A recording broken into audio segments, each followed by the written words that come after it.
Hello everyone, my name is Erin and this is my channel Waiting Moose where I talk about books. Today I'm going to do another book haul. And what I love about thrift stores, you guys, is that you can find books that you wouldn't, like, they've all got different books. The books themselves are rather different from thrift store to thrift store. And I always find a ton of books and I get really excited about some of my finds. And in this case, in the middle of nowhere, British Columbia, I found two books by Minette Walters. I got The Shape of Snakes and The Echo.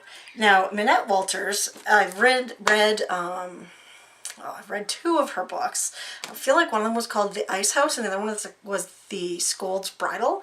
And she writes a pretty great thriller slash horror. It's more on the thriller side though, and they're typically set in London in the UK, and I love them. Oh, The Sculptress, that's the other one I've read. The Sculptress and The Scold's Bridal. I was really excited to find these two books by Minette Walters. By the way, 50 cents a piece for the paperbacks, and the hardcovers were $1. So this was another steal. I love getting deals on books. Next, I got The Remorseful Day by Colin Dexter. Another mystery series. I haven't even started reading that one, so I don't know why I'm buying so many, but I love the TV show, so it must be good. Ian Rankin's The Naming of the Dead, which is another book further on in the series, but I'm getting there slowly on the Inspector Rebus series. And I found, this was actually at the Salvation Army in Fernie itself.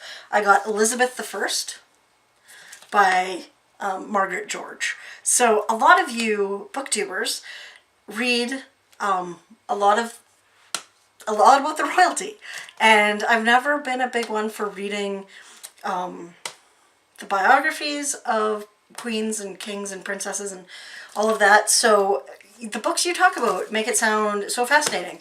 I do hope it is, because it's like 700 pages of Elizabeth I, and this was $1. How exciting! Another non-fiction is Consuelo and Elva Vanderbilt. This is basically a memoir, not a memoir, it's a biography of these two Vanderbilt women in the United States. And I also picked up Philippa Gregory's The Constant Princess, which is one of her series. This one is Catherine of Aragon. Also, I picked up The Silent Girls by Eric Rickstad, and this looks like a really interesting thriller. I picked it up for the cover because, you know, blood, snow, trees, thrilling. The Glass Castle by Jeanette Wallace. I've seen this around, I've never read it. It's nice and short. Given some of the size of these other ones, I'm really looking forward to that. It's like 300 pages. And then finally, at that first thrift store that I went to, I found Alice's Adventures in Wonderland and Through the Looking Glass, and it's this fabric covered naked hardback. It's a little dirty, it's a little worn in places, but the book itself is in pretty good shape, and I love Alice in Wonderland, and I couldn't resist the pink flamingos because they're awesome. So I just turned into one of them. They're awesome.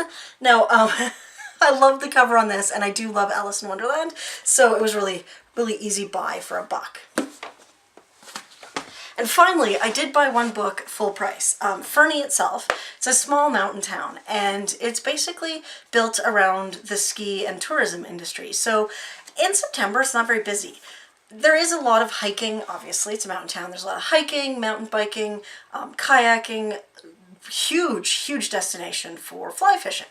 But the downtown is pretty small. I think it's like 2 or 3 blocks long, bunch of restaurants, coffee shops, a bookstore, a thrift store, and then a bunch of outdoor stores and some home goods. So I went into the one bookstore and I spent quite a bit of time in there, and I was really tempted by a lot of the books that she had in stock, but I wanted to pick up something I couldn't find other places, so I kind of, you know, walked past the Louise Pennies, and I walked past a lot of the popular books. I mean, obviously she sells them, they're bestsellers for a reason, but I wanted to find something a little more unique. And she also had books from a local author, but it was a later book from that author, and I wasn't sure. I couldn't really tell if it was a series or if it was a standalone. So instead, I picked up this book, Dyed in the Green. Now, the reason I picked this up is it is set, I was going to say Cabot Cove. No, that's Murder, She Wrote. It is set in the Cape Breton Highlands, which is in Canada, in the Cabot Trail. So, this is what was super exciting for me, is next year I am going to Nova Scotia for a trip. And I'm super excited. I've been to Nova Scotia before. I've been to Halifax, but I didn't really get outside of Halifax.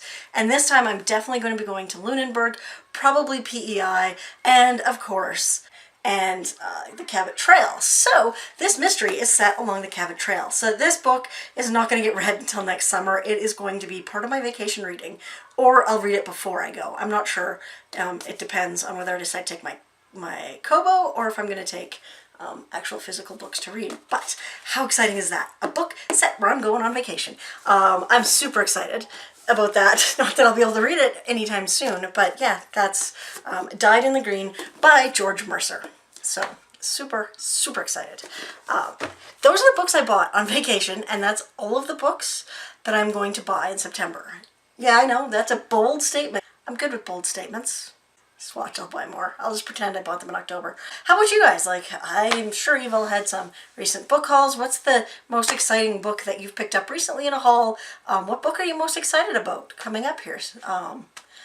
About reading in your TBR or new releases? Talk to you later. Bye.